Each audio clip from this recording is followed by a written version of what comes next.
Sejak kecil, aku memiliki kedekatan khusus dengan ayahku. Satu hubungan istimewa antara ayah dan anak perempuan. Kalian tahu kan, bagi sebagian besar anak perempuan di dunia, ayah adalah cinta pertamanya. Begitu juga bagiku. Namun, satu permintaan ayahku yang tidak bisa aku turuti adalah meninggalkan calon suamiku karena ia berbeda agama denganku. Aku Islam dan calon suamiku Kristen. Ayahku menangis saat calon suami dan keluarganya datang ke rumah melamarku.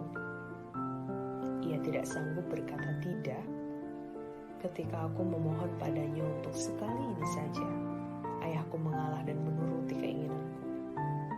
Ya, karena lebih sering atau bahkan sepertinya selalu aku yang menuruti kemauan ayahku. Memilih tempat kuliah, jurusan, hingga pekerjaan, aku selalu menurutinya. Aku adalah anak perempuan yang selalu ia banggakan.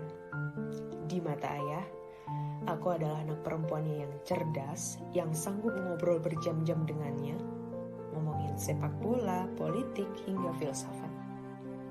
Aku tahu ayah bangga denganku meski ia tak pernah memujiku di depanku.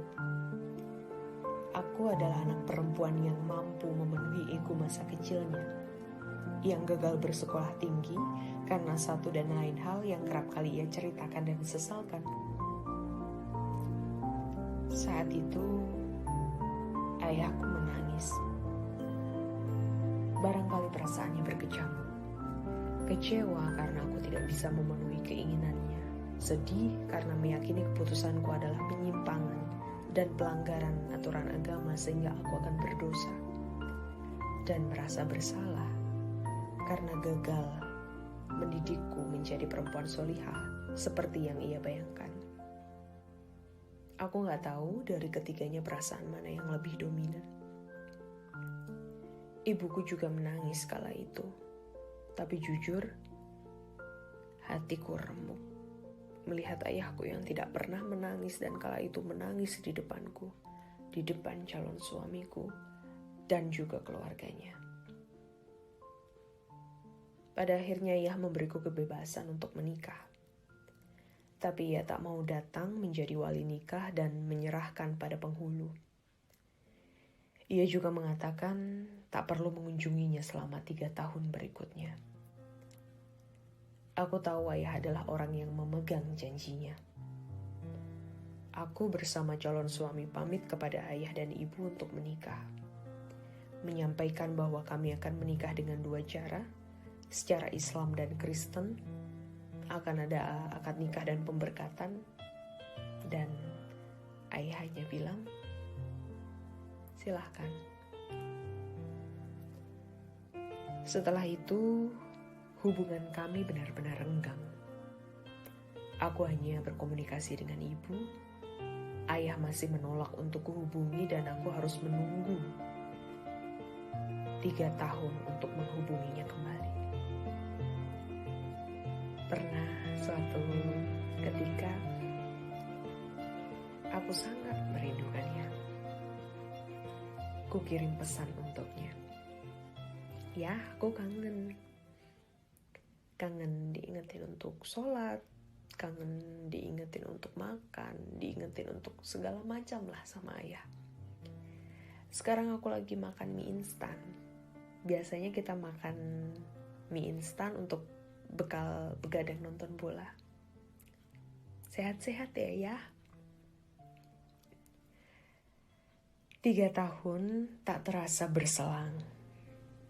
Ayah bilang pada adikku seperti ini. Kalau kakak mau pulang ke sini, ya gak apa-apa.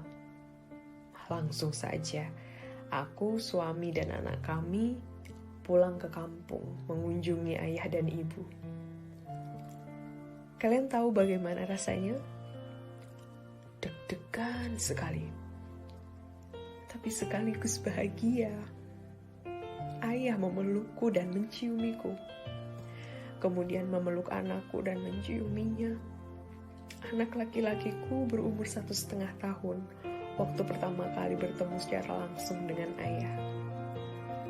Ayah juga mulai mengajak ngobrol suamiku. Bagi orang-orang yang menikah berbeda agama, pasti merasakan gejolak seperti ini. Di antara berbagai kesulitan pengurusan dokumen, urusan hati dengan orang tua adalah hal yang rumit untuk diuraikan. Aku tidak memiliki pesan apapun untuk kalian yang barangkali saat ini sedang dilema dengan hubungan beda agama. Kalian sendiri yang bisa menentukan jalan mana yang sanggup kalian lalui. Kita akan selalu memiliki banyak alasan untuk menikahi seseorang.